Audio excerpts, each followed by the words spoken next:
बच्चों का एडिशनल विषय का एक प्रश्न था बच्चों का कि सर एडिशनल वालों को रीट से बाहर कर दिया गया है, तो क्या सेकंड ग्रेड की हम तैयारी करें, तो हमने वहां एडिशनल से ले रखा है, तो क्या हम उसमें योग्य होंगे? यहां दो सवाल है। इससे पीछे वाली सेकंड ग्रेड भर्ती में एडिशनल विषयों को मान्य किया गया था। क्या किया गया था? मान्य किया गया था, वैलिड किया गया था लास्ट सेकंड ग्रेड में।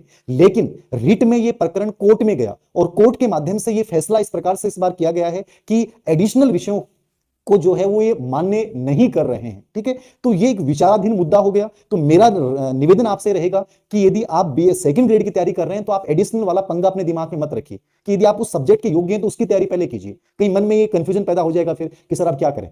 ठीक है, एडिशनल वालों को तो इन्होंने बाहर कर दिया, तो एडिशनल बिंदु जो है फिलहाल नेग्लेक्ट कर दिया गया है, अस्वीकार कर दिया गया है। तो मेरी राय यही है कि आपने जिस विषय से ओरिजिनली किया है उसी पे आप ध्यान दें। सर एग्जाम 14 मई 15 मई को, कोई नहीं जानता इस सवालों के जवाब। हम रेट 2 साल तक चलती रही कि इस वर्ष आपने सबको पता है, ये कोई नहीं जानता है क्या संभावनाएं होती हैं, कोरोना ओमिक्रॉन किस रूप में बढ़ता है या किस रूप में कंट्रोल कर लिया जाता है। इन सवालों के जवाब कोई नहीं जानता। मेरा कर्तव्य क्या है? मैं किताबें उठाऊं उनको पढ़ूं, उससे बेटर कोई तरीका नहीं होता पढ़ने का। मुझे तो मेहनत करनी है। कोई क्या कहता है, कोई कान बंद कर लो, याद रखना। यदि दुनिया में आप लोगों की सुनने लग जाओगे तो पागल हो जाओगे, याद रखना। तो मेरिट के अनुमान केवल कयास होते हैं, याद रखना। मेरिट कितनी क्या रहेगी मैं कह दूंगा साहब इतनी रहेगी, सब बड़ा फर्क पड़ता है कि वास्तव में बच्चों के नंबर कितने आए हैं। अब मान लीजिए कई लोग कहते हैं पेपर आउट हुआ है, पेपर आउट तो हुआ है, कुछ संभावनाओं तक बाहर गया है, अब वो कितने लोगों तक पहुंचा है, ये बहुत बड़ा इश्यू है, याद रखना।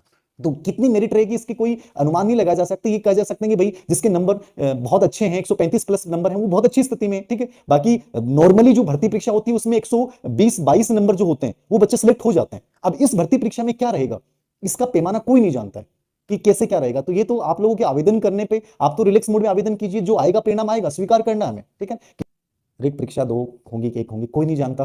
मैंने कहा कि सरकार ने पहले चेंज कर दिया, 2 की बात की है, अब मुख्यमंत्री महोदय जी कह रहे हैं कि एक एग्जाम हम करवा रहे हैं, इसके आधार पर हम 20,000 की भर्ती कर रहे हैं। तो ये अपने आप में एक कंफ्यूजन क्रिएट करने वाली स्थितियां हैं। तो ये कोई नहीं जानता। आप किसी से ही पूछोगे तो इसका कोई आपको इस सुनिश्चित जवाब नहीं याद रखना मई में होगी कि नहीं। मैंने पहले सवाल किया कि इसका कोई नहीं जानता है कब होगी कब नहीं होगी, इसको कोई नहीं बता सकता कि सब कब होगी। मैंने कहा कि मुख्यमंत्री महोदय जी के दोनों बयान देखना कि पहले 14-15 मई का बोला है और कल का स्टेटमेंट है कि इस वर्ष हम करवा देंगे। अब इस वर्ष का मतलब क्या है कि मई है या कुछ और है। ठीक है, तो ये कंफ्यूजन क्रिएट कर रहा है।